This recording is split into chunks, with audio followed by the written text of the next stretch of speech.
साद देती हिमशिखरे. भाग पहिला 6. श्री चेड्डियार यांचे नाव मद्रासचे उद्योगपती म्हणून मशहूर होते.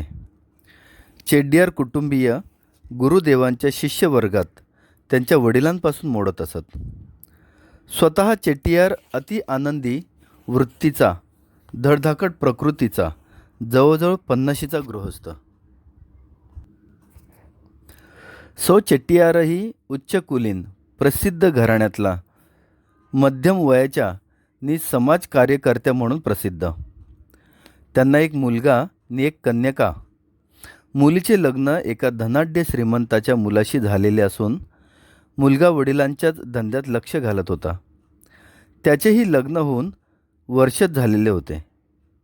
शहराबाहेर सुखवस्तू वस्तीत चेट्टियार यांचा प्रशस्त आलिशान बंगला होता. चोखंदळपणे बंगल्याची सजावट केलेली होती. सामान सुमानात सुद्धा एक वैशिष्ट्य सौंदर्यदृष्टी जाणवत होती. ठिकठिकाणी पाहुण्यांची देखभाल करायला नोकर वर्ग सज्ज होता. अशा या कुटुंबात वावरताना मला तर मोठा आराम वाटला, बरे वाटले. गुरुदेवांच्या खोलीसमोरच मलाही खोली देण्यात आली होती. दाढी आणि स्नान उरकून मी गुरुदेव ज्या प्रशस्त दिवाणखान्यात बसले होते तिथे आलो. गुरुदेवांचे दर्शन घेण्याकरिता बरीच मंडळी जमली होती.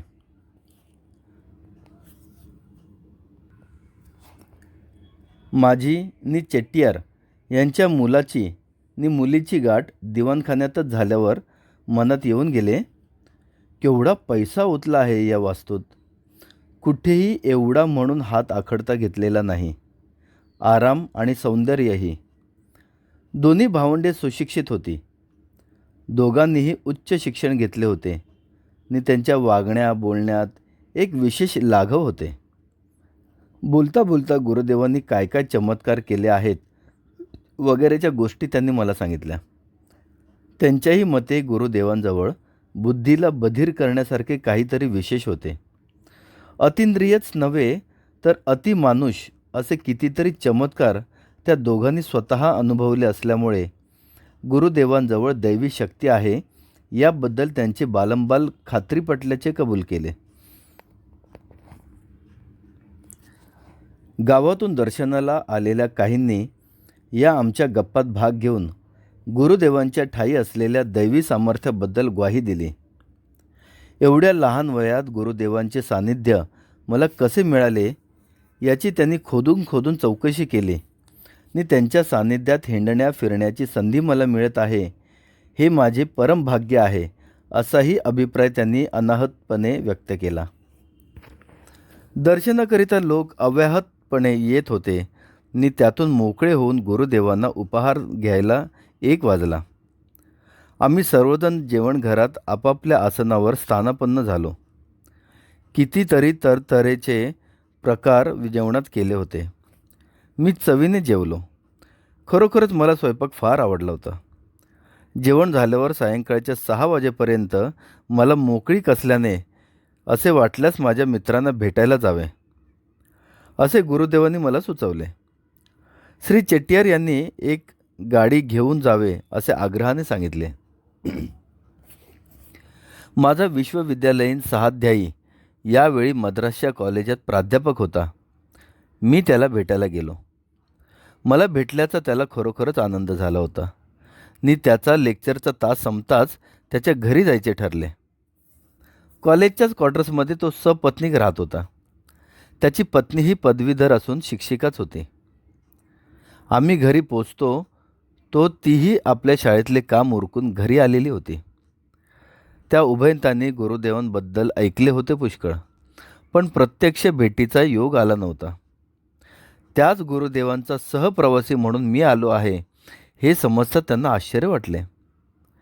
गुरुदेवांबद्दल त्यांच्या भक्तगणांकडून उभयतांनी इतक्या प्रशंसनीय गोष्टी ऐकल्या होत्या की त्यांना भेटण्याची त्या पतीपत्नीला कमालीची उत्सुकता होती. महात्मता किंवा अतिंद्रिय शक्तींवर त्यांचाही विश्वास नव्हता आणि निसर्गालाही नमवणारी शक्ती मनुष्याला संपादन करता येते हे शक्य आहे हे त्यांना मान्य नव्हते. तरीही या तथाकथित पुरुषोत्तमाला पाहण्याची उत्सुकता मात्र त्यांना होती. निव्वळ कुतूहलजन्य. गुरुदेवांबद्दल त्यांनी मला कितीतरी प्रश्न विचारले. हे कोण, कुठले, ते राहतात वागतात कसे, विशेषतः ते जे काय चमत्कार करून दाखवतात असे बोलले जाते त्याविषयी तर प्रामुख्याने. त्यांना जेव्हा मी सांगितले की गुरुदेवांचा आणि माझा सहवास फार तर आठवड्याचा असेल, त्यामुळे त्यांच्या जीवनाबद्दल मी अनभिज्ञ आहे. आणि चमत्कार म्हणाल तर माझ्यासमोर तरी अजून एकही चमत्कार त्यांनी घडवून आणलेला माझ्या पाहण्यात नाही. तेव्हा तर या दोघांची निराशाच झालेली दिसली. मात्र मी असेही सांगितले की गुरुदेव जर एक फार सज्जन व्यक्ती आहे आणि त्यांच्या व्यक्तित्वाभोवती अनाकलनीय असे चमत्कारिक वलय आहे हे मात्र खरे. अशा प्रकारे कित्येक विषयांवर आमची बराच वेळ चर्चा चालली होती आणि पुढील आयुष्यात काय करायचे ठरवले आहे या प्रश्नावर गोष्टी येऊन थडकल्या. मी मोकळेपणाने सांगितले, सध्या तरी मी काहीच ठरवलेले नाही, मजेत वेळ घालवतो आहे झाले. माझ्या स्नेहाने व त्याच्या पत्नीने अजिजीने मला सांगितले की जीवनात आता स्थिर व्हायलाच हवे. मी कुठेतरी नोकरी पत्करावी किंवा सरळ इंग्लंडला जाऊन उच्च पदवी तरी संपादन करावी. तसेच मी आता लग्न मुळीच लांबणीवर न टाकता लवकरात लवकर विवाहबद्ध व्हावे. चहा फराळ झाला तोपर्यंत 6 वाजून गेल्याचे मला कळले. आपणाला उशीर होत आहे. माझ्या स्नेहाला नी त्याच्या पत्नीला गुरुदेवांना पाहायचे होतेच. तेव्हा त्या उभयंतांना घेऊन मी चेट्टियार यांचे घर गाठले. मी पोचलो तो आढळून आले की दिवाणखाना खच्चून भरला गेला असून पाय ठेवायला जागा नसल्याने लोक मिळेल त्या जागेवर दाटीवाटीने उभेही होते. उशीर केल्याबद्दल मी स्वतःला दूषणेही दिली. त्या गर्दीतच लोकांना दूर करून दोन्ही पाहुण्यांसकट मी आत प्रवेश केला. पण गर्दी इतकी ठेचून होती की पुढे पुढे जाणेच अशक्य होऊन बसले. गुरुदेवांना बसण्याकरिता किनखापी जरीचे काम केलेले उच्चासन व टेकायला लोड ठेवला होता. त्यांनी फेनधवल पेहराव केला होता आणि त्यांचा प्रभाव जनसमुदायावर स्पष्ट दिसत होता. तोंडावर दिल हरकून घेणारे स्मित होते आणि विशाल डोळे तेजाने झळकत होते. मला दिवाणखान्याच्या एका दारापाशी उभा असलेला पाहून त्यांनी बसलेल्यांना विनंती करून मला आणि माझ्याबरोबरच्या पाहुण्यांना स्वतःपर्यंत यायला वाट करून दिली. मी त्यांच्यापर्यंत पोचलो तेव्हा कपडे बदलून येण्यास त्यांनी सांगितले. स्वतःच्या खोलीत जाऊन स्वच्छ परीट घडीचा पायघोळ पायजामा नि वर लांब बाह्याचा सैल कुर्ता घालून त्यांच्या समीप आलो. माझे मित्र व त्यांची पत्नी गुरुदेवांच्या समोरच बसली होती. गुरुदेवांनी मला त्यांच्या जवळ बसायला सांगितले आणि त्यामुळे सर्वच हजर असलेल्यांना माझा फार मोठा सन्मान झाल्यासारखे वाटले. साहजिकच माझ्याकडे सर्वांच्या नजरा कुतूहलाने वळल्या. दिवाणखान्या समाजातील सर्व थरातील लोक जमलेले होते, पण मध्यम स्थितीतील दर्शनार्थींची संख्या जास्त असावी. सर्वच चांगले सुशिक्षित दिसत होते आणि तरीही एवढ्या मोठ्या संख्येने त्यांनी दर्शनार्थ का यावे हे मला समजेना. चमत्कार पाहायला मिळावे की गुरुकृपा व्हावी म्हणून ते सर्वजण आले होते असे मानायला माझे मन तयार होईना. मी गुरुदेवांकडे पाहिले. ते शांत गंभीर होते. त्यांच्यात यत्किंचितही चलबिचल आढळली नाही आणि समोर एवढा जनसमुदाय बसला आहे याची जणू काय जाणीव नाही असे ते मनमोकळेपणाने बसले होते. टाचणी पडली तरी तिचा आवाज होईल अशी नीरव शांतता पसरली होती. आतुरतेने डोळे गुरुदेवांकडे लागले होते. पुढे काय होते याची जणू सर्व इंद्रिय एकतानतेने वाट पाहत होते. एक बहुशिक्षित सद्गृहस्थ श्रोतृवर्गातून उठला आणि म्हणाला, गुरुदेव, आपल्या मुखातून काहीतरी अमूल्य असा विचार ऐकण्याकरता आम्ही सर्वजण उत्सुक आहोत. प्रवचन किंवा भाषण करण्यापेक्षा गुरुदेव म्हणाले, तुम्ही आपल्या वैयक्तिक अडचणी काय आहेत त्या मांडा. म्हणजे त्याबाबत उहापोह करीत असताना जे सांगितले जाईल त्याचा उपयोग इतर श्रोत्यांनाही होईल व तुम्हालाही मार्गदर्शन घडेल. त्या सद्ग्रस्ताने विचारले, सुख नि शांती मिळवण्याचा सोप्यात सोपा उपाय किंवा मार्ग कोणता? दिवाणखान्यातील प्रत्येक श्रोत्याने उत्तर ऐकण्याकरता आपले कान टवकारले. गुरुदेव म्हणाले, जगात सुख नि शांती मिळवण्याकरिता प्रत्येक जण प्रयत्नाधीन आहे. व्यक्तीप्रमाणे प्रयत्नांचे प्रकारही वेगवेगळे असतील. परंतु खरी अडचण आहे की सुख शांती म्हणजे नक्की काय हे समजावून घेण्याचा मात्र कोणीच प्रयत्न करीत नाही. जितक्या तीव्रतेने या प्रश्नावर आपली बुद्धी वळवायला हवी, मन केंद्रित करायला हवे, तेवढे केले जात नाही. सुख व शांती हे जर आपले खरेखुरे साध्य असेल तर साकल्याने ते काय आहे हे समजून घ्यायला हवे. नुसते शब्द किंवा तात्विक बडबड करून काही उपयोग होणार नाही. मनाला भंडावून सोडणारा, सतत टोचणी लावणारा तो प्रश्न झाला पाहिजे. समजावून घेण्याचा प्रामाणिक प्रयत्न करून पाहाल तर आढळून येईल की आपण ज्याला सुख समाधान मिळवायचे म्हणतो ते दुसरे काही नसून ज्यामुळे असुख उत्पन्न होऊन त्यामुळे मनशांती बिघडते ते असुख उत्पन्न करणारे अडथळे वा कारणे नाहीशी व्हावीत अशी आपली मनापासूनची इच्छा असते. तेव्हा या सुख समाधानाला झाकोळून टाकणाऱ्या काय नि कोणकोणत्या गोष्टी आहेत हा ज्याचा त्याने विचार करायला हवा. हा विचार सुरू झाला की आढळते ते असे: आपल्या इच्छा, ईर्ष्या किंवा महत्त्वाकांक्षा, वासना, अतृप्ती किंवा हावरेपणा, असूया वगैरे गोष्टींनी सारे जीवन गढूळते नि असुख नि अशांती निर्माण होऊन केवलवाणी मनस्थिती उत्पन्न होते. यांना जर कोणत्याही रीतीने वा युक्तीने टाळता आले, त्यांचा निराश करता आला किंवा त्याची योग्य ती वासलात लावता आली तर सुख, शांती, समाधान उत्पन्न होऊ शकेल. अंमळ ज्यांच्याकडे आपण अंगुली निर्देश करीत आहोत ते आपणच उत्पन्न केलेली आहेत. तुम्ही ज्या समाजात राहता, ज्या तऱ्हेचे जीवन जगता, ज्या धार्मिक विचारधारा उराशी बाळगता, ज्या जातीशी वा विशिष्ट मतांशी स्वतःला निगडीत करता किंवा भल्या बुऱ्या पण वैयक्तिक कल्पना घट्ट धरून राहण्यातच जिवंत राहणे शक्य आहे असे तुम्ही मानता, त्या एकेकीमध्ये किंवा त्यांच्या एकत्रित परिणाम म्हणून त्या कारणांचा जन्म झालेला आहे.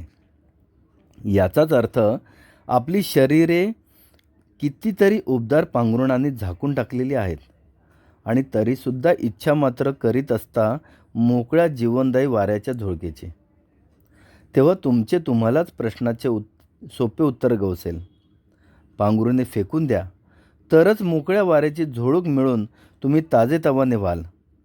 जे आपले नाही ते मिळवण्याचा हव्यास, आपण जसे नाही तसे होण्याची महत्त्वाकांक्षा, जे आपले नाही ते धरून ठेवण्याची आणि आपण कोणीतरी आहोत ते सतत दाखवण्याची धडपड, ही ती फेकून देण्याच्या लायकीची असलेली पांघरुणे होत.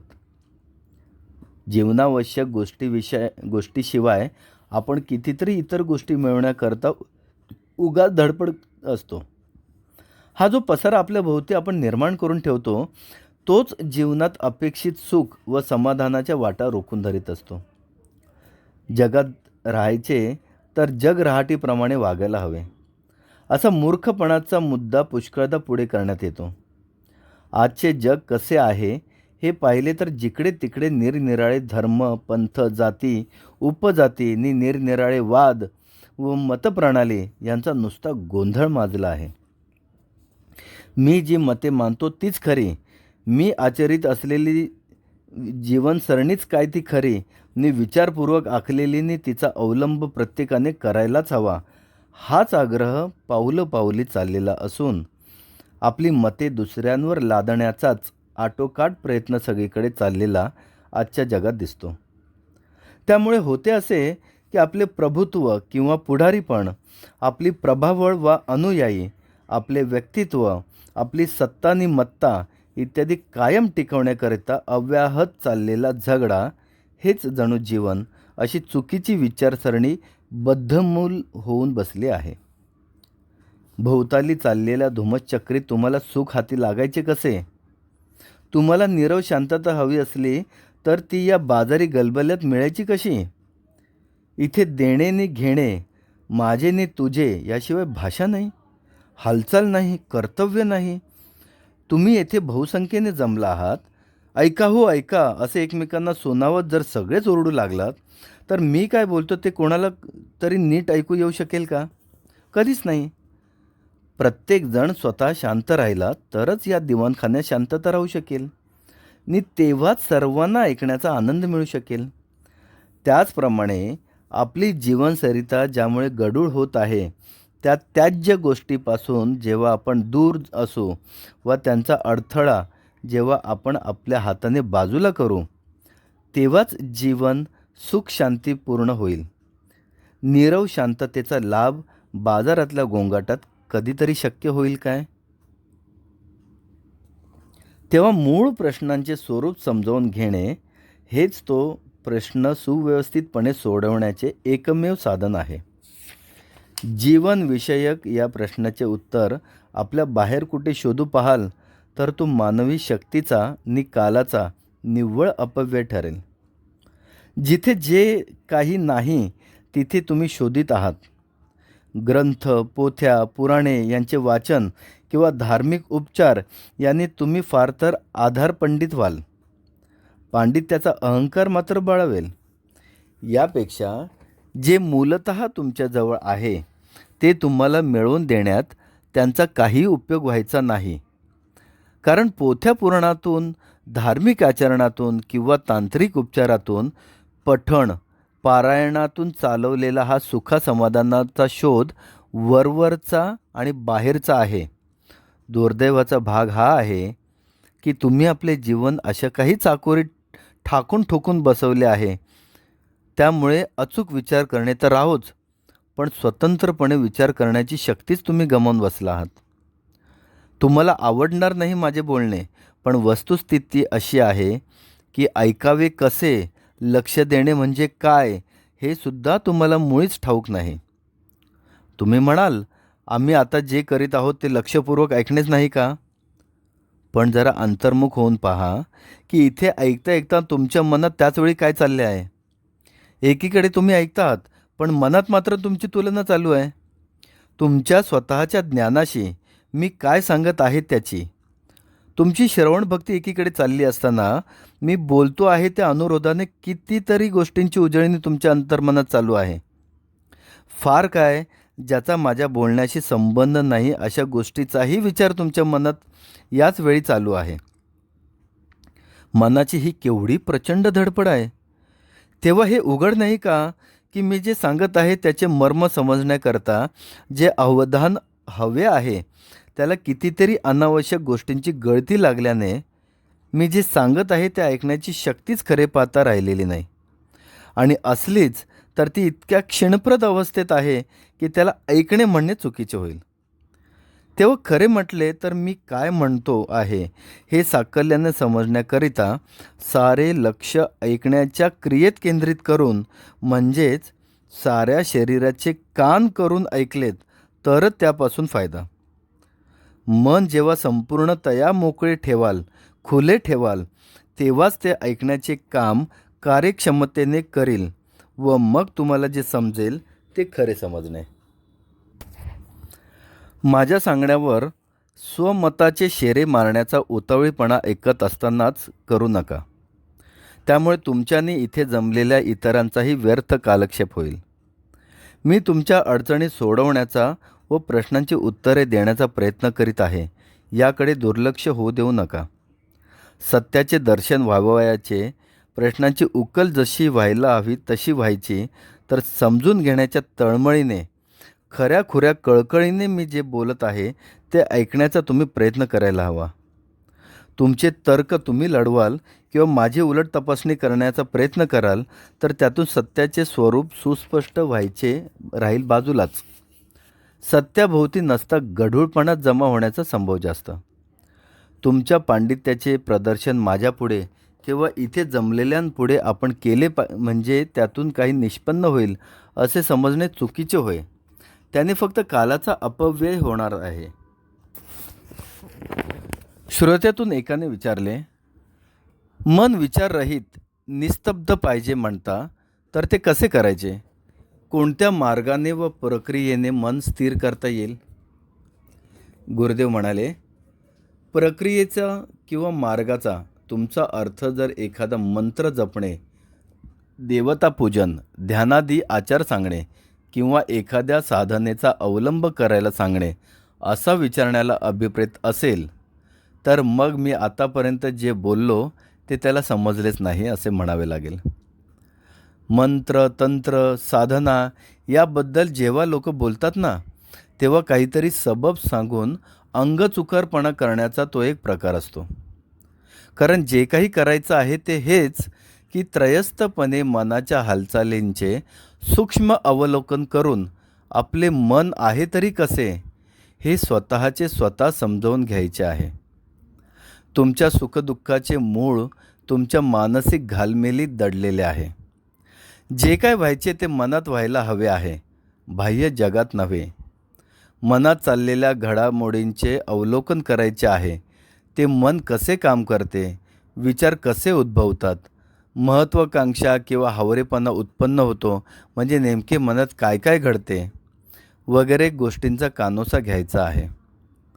जितक्या तटस्थपणे अलिप्त राहून तुम्ही मनाच्या या सूक्ष्म हालचालींचे निरीक्षण करून त्यांचे नक्की स्वरूप समजावून घ्याल, तेवढ्या प्रमाणात तुमच्या जीवनावश्यक प्रश्नांची उकल होऊ लागेल. पडलेल्या प्रश्नांची उत्तरे मिळू लागतील. अडचणीतून बाहेर पडण्याचा मार्ग सुस्पष्ट दिसू लागेल. तेव्हा तुमच्या सुख, समाधान, शांतीच्या आड येणाऱ्या अडचणींची उकल होणे, अडथळ्यांचे खरेखुरे स्वरूप समजणे हे तुम्ही आत्मसंशोधन केल्याने साध्य होणार आहे.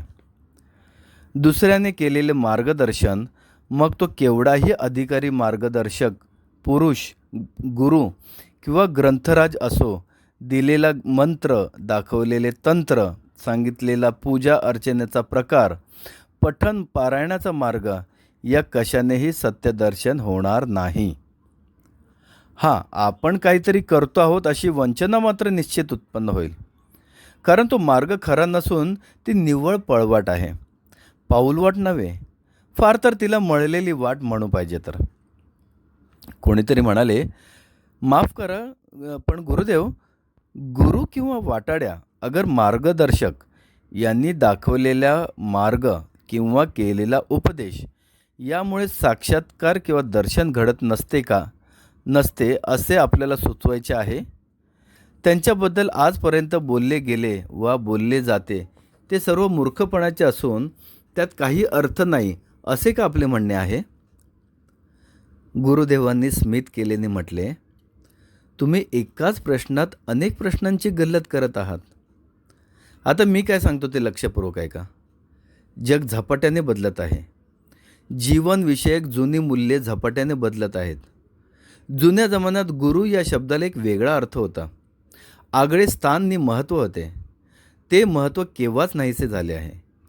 पूर्वीच्या काळी गुरु या शब्दामागे एक प्रकारचे वैशिष्ट्यपूर्ण असे सामाजिक, धार्मिक नि नैतिक अधिष्ठान होते. त्याचा आता मागमूससुद्धा उरलेला नाही. पूर्वीच्या जीवनात भौतिकतेला स्थान नव्हते, असले तर अत्यल्प. आजच्या जमान्यात तिच्याशिवाय दुसऱ्या कशाला महत्त्वच उरलेले नाही. आजची सारी जीवनमूल्ये भौतिक सुखे कशी मिळतील या एका कसावर पारखली जातात. पूर्वीच्या जीवनात ज्या विचारसरणीचे जीवन सुखी, शांत, समाधानी राहायचे, त्या विचारसरणीचा बळी देऊन नवी भौतिक जीवन पद्धती आपण अधिकाधिक पत्करत आहोत. जीवनातील शाश्वत मूल्यांकडे दुर्लक्ष होत आहे हे त्यामुळे आपण विसरलो आहोत. उपदेश, प्रार्थना, पवित्र आणि आदरणीय ग्रंथ वा धार्मिक पुस्तके यांचा पूर्वीच्या जीवनाशी घनिष्ठ संबंध होता. सध्याच्या भौतिकवादी विचारसरणीत त्याचे काही महत्त्व उरलेले नाही. आजच्या जीवनात त्यांना स्थान नाही. अर्थकारण हा नव्या जमान्याचा धर्म होऊन बसला आहे. पूर्वी ज्यामुळे जीवन सुखी व समाधानी राहत होते, त्या मूल्यांचा अर्थ, मर्म किंवा महत्त्व न कळण्या इतक्या वेगाने नव्या आर्थिक आणि भौतिक विचारधर्माने जनमानसावर आपली पकड घट्ट केलेली आहे. जर काही शिल्लक असेल तर ते जीर्ण, क्षीण अवस्थेत. प्रत्यक्ष जीवनात त्याचे प्रतिबिंब कधीच उमटत नाही. शब्दांनी फक्त बडबडीच्या रूपाने त्याचे प्रदर्शन काय होईल तेवढे. दुर्दैवाने सध्या अशी स्थिती उत्पन्न झालेली आहे की भक्ती कशाशी खातात, श्रद्धा म्हणजे काय, प्रेम कशाला म्हणतात, सत्याचे खरे स्वरूप कोणते, नीती सदाचार असा काही पदार्थ असू शकतो का, याचाच जिथे पत्ता नाही तिथे ईश्वराचे अस्तित्व कसे मानायचे. अर्थ न समजता या शब्दांचा उच्चार केला जातो किंवा उपयोग केला जातो सध्या. मग अशा स्थितीत गुरु, गुरुसेवा आणि गुरुपदेश या मागील खरा भाव आजच्या जमान्यात कसा काय आणि कितपत समजणार. आज लोकांना गुरु का हवा असतो, तर दैनंदिन जीवनाच्या विवंचनांपासून सुटका होण्यासाठी. अपेक्षित उतारा नाही सापडला की चालले हे दुसऱ्या गुरुच्या शोधात. थोडक्यात म्हणजे सध्या गुरु शब्दाला बाजारीपणा आले आहे. ती एखादी खरेदी करण्याची बाजारी वस्तू झाली आहे. जर एखादा गुरु जास्त शारीरिक सुखे नि पैसा मिळवून देतो असे तुम्ही ऐकलेत, तर सध्याचा गुरु सोडून हमखास नव्या गुरुच्या भजनी लागता. कारण त्याच्या भक्तीने तुमची सांसारिक सुखे नि सुख साधने वा आर्थिक सुबत्ता यात वाढ होणार असे तुम्ही इतरांचे ऐकून पाहून मनाशी निश्चित केलेले असते. अशा प्रकारे लोक या गुरुकडून त्या गुरुकडे अशा गुरु शोधात अखंडपणे फिरत असतात. गुरु या स्थानाची नि शब्दाची ही निव्वळ घृणास्पद थट्टा आहे. अशा प्रकारे वस्तुतः जे गुरुबद्दल विचार करतात त्यांना निश्चितपणेच गुरुची गरजही नसते. तुमच्या आर्थिक वा ऐहिक अडचणींच्या वेळी उपयोगी पडणारी गुरु ही कोणी पेढी नव्हे की उतारा नव्हे, पळवाट किंवा साधन नव्हे. गुरु हा आयुष्यातला व्यवसाय होऊ शकत नाही, ती संस्थाही नसते. कारण असे की सत्य, खरेपणा, श्रद्धा, शक्ती, भक्ती, प्रेम, समर्पण बुद्धी आणि आनंदमय स्थिती यांची तुम्हाला कधीच अनुभूती नाही. त्यामुळे त्यांचे खरे अर्थही तुम्हाला समजलेले नसतात. सध्याच्या गुरुचीही हीच स्थिती आहे. त्यामुळे आंधळ्याला आंधळ्याने मार्गदर्शन करावे अशी आजची स्थिती आहे. स्वतः अज्ञानी दुसऱ्याला उपदेश तो काय करणार. माझे तुम्हाला स्पष्ट सांगणे आहे की अगदी मनापासून खोलवर विचार करा की तुम्हाला गुरुची आवश्यकता का भासते. या प्रश्नाचे उत्तर शोधून पहा. माझी खात्री आहे की तुमचे प्रश्न सोडवण्यासाठी स्वतः कष्ट करायला तयार नसल्याने, स्वतःला काही कष्ट न पडता अन्य कोणीतरी तुमचे प्रश्न समजावून घेऊन व सोडवून तुम्हाला आराम देण्यास मदत करेल तर ते तुम्हास हवे असते. गुरु याच शब्दाची जादू तुम्हाला वाटत असली तरी मी हेच म्हणेन की ज्याचा त्याने गुरु व्हावे. सत्याचे दर्शन होण्याला स्वतःचा गुरु स्वतः होण्यापेक्षा अन्य उत्तम मार्ग नाही. पुस्तकांचा उपयोग फक्त संदर्भ शोधण्यापुरता. त्यांच्यापासून काही मार्ग सापडेल म्हणाल तर त्याने तुमची प्रगती फक्त खुंटेल. तुम्ही स्वतःच्या सुख समाधानाच्या आड नसते अडथळे उत्पन्न करीत आहात. आणि अपेक्षित सुख नि समाधान जर तुम्हाला मिळत नसेल तर त्याबद्दल इतर कोणी दोषी नसून तुम्हीच दोषी आहात. मी एवढेच म्हणेन की कोणाच्याही कच्छपी लागू नका आणि गुरु वगैरे बाबतीत नसते खूळ डोक्यात आणू नका. गुरु बोलायचे थांबले. त्यांचा मृदू मधुर आवाज तरीही कानात घुमत होता. श्रोतवर्ग चित्रासारखा तटस्थ होता. क्षणभर का होईना सर्व दिवाणखानाभर नीरव शांतता होती. तेवढ्या श्रोत्यातून कोणीतरी विचारले, माफ करा, पण ग्रंथ जर मार्गदर्शन करत नसतील तर मग ते लिहिले तरी कशाला. आतापर्यंत कित्येक महापुरुषांनी नि प्रवक्त्यांनी ग्रंथांचे मनन करा म्हटले, ते सारे चुकच की काय. कुणाही प्रवक्त्यावर वा महापुरुषावर टीका करण्याकरता किंवा त्याचे गुणगान करायला मी इथे बसलेलो नाही, गुरुदेव उत्तरले. किंवा कुणा ग्रंथकारावर मला टीका करायची नाही, तुम्हाला वाटते त्या अर्थाने. पण मी निक्षून सांगतो की पुस्तकामध्ये मार्गदर्शक म्हणून काहीही सामर्थ्य नाही. आधाराकरिता त्यांचा उपयोग निश्चित आहे. प्रत्येक संताने वा दार्शनिकाने त्याला जे अनुभव आले ते शब्दात ग्रंथित करण्याचा प्रयत्न जरूर केला आहे. त्या संत महंतांची वाट पुसत जे आपला जीवनक्रम घालवित आहेत त्यांनाच केवळ त्या ग्रंथलेखकाप्रमाणे जेव्हा जेव्हा अनुभव येतील तेव्हा तेव्हा त्या उपासकांना त्या ग्रंथातून त्या संत महंतांनी नमूद केलेल्या अनुभवाचा आधार मिळेल, उपयोग होईल. इतरे जनांना नव्हे, तेव्हा निव्वळ पुस्तक वाचण्याने किंवा प्रवचन ऐकण्याने काहीही साध्य होणार नाही. अपेक्षित साध्य ही अंतस्थिती आहे आणि केवळ बाह्य प्रयत्नाने त्याप्रत पोचता येणार नाही. साधकाने घेतलेले अनुभव यथातथ्यपणे शब्दांकित करताच येत नाहीत. तेथे शब्द उणेच पडतात. त्यांचे सामर्थ्य लटके पडते. अनुभव शब्दातून विशद करण्याचे प्रयत्न थोडे नाही झाले, पण म्हणून त्या शब्दांनी अनुभवाची जी विशिष्ट स्थिती असते ती ते कधीच उत्पन्न करू शकले नाहीत.